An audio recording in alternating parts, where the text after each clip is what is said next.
And now you could throw weed into that conversation. When people start talking weed, this guy can't hang. Yeah. Talking about strains and indica and sativas and milligrams and this edible, that edible, THC, CBD. No idea. I have no idea what that stuff means. Yeah. We've overcomplicated that conversation anyway. I feel like people get too, yeah, man, it's actually 3/4 Strawberry Fields Indica strain. It's got low-level CBD, but it's got like, what it gives you is a mellow high, but a high-low. And I'm just like, yeah, is it weed? Yeah. Is this a feel good? This one's like a body high. You got like a body high? What? Yeah, you gotta stop that weed. Also, you're wrong. Like I've told the story before, but the bud tender in Las Vegas that was like, oh, here's what you need. You need a vape pen. What it is low-level Strawberry Fields. It's an indica strain. It won't make you paranoid. It actually makes you feel confident. Took 2 hits off of it and locked myself in the bedroom for 4 hours because I was so paranoid. And I'm like, yeah, you're wrong. It affects people the way it affects people. It is what it is. There might be some little truth to like whether you're mellow or energetic, but like the branding is out of control.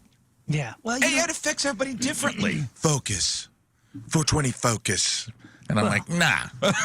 for people that are doing it every day, I bet you they know all the little probably. the little differences between it. But you know what? I find out that I feel like everybody has to have a little bit of an obsession, just a little bit of something, I'm cool and with it really does like give people happiness, whether they're like super into knowing everything about tattoos or weed or cars or whatever the heck it is. Like I think I'm not hating on the enthusiasm as much as I'm just saying like we've overcomplicated that conversation for me. It's nice to have a hobby. For me, most of us. Is it weed? Does this? How much? This make me feel good. Which brings me up to this point. Okay, our kids will never know what it's like. Oh, here we go. To put shake weed onto an upside down frisbee and pick out the seeds and stems. You're gonna die on this hill, dude.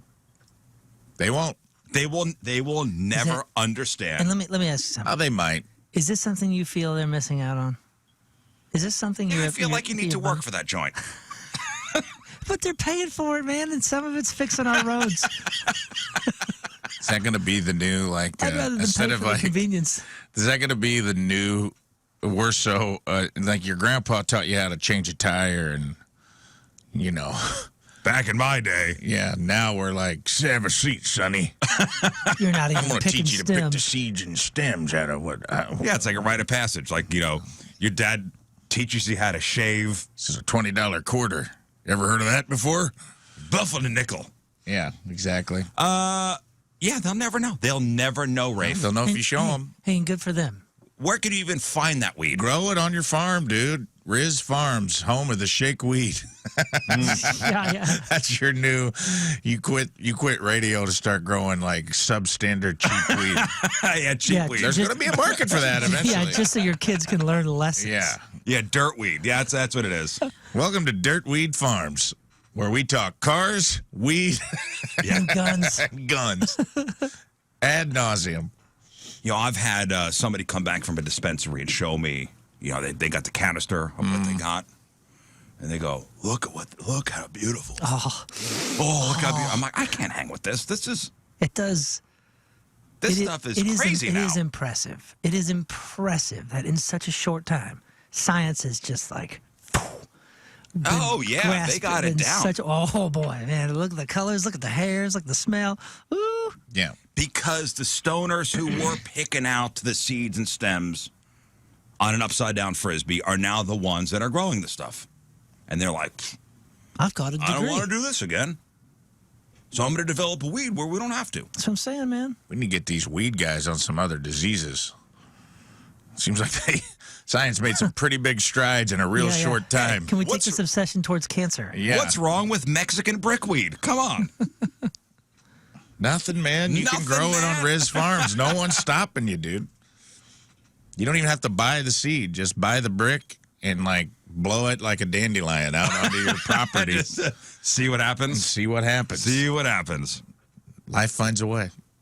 Dude, the wild thing that I've seen is the places that it was like the most illegal, like certain counties in Arizona and all that. You can just go through Scottsdale and it's like every other block. There's this high-end $1 million commercial property smelling like the most sweet weed you've ever smelled on the street. I was like, they were trying to kill people here for weed 10 years ago. Oh, yeah. Yeah, the kids today will never know what it's like to hide in the woods. And behind a tree, the tree of shame. Try to smoke so nobody sees you. Hey, or, hey, there are cops at the end of the trail. Ditch the weed.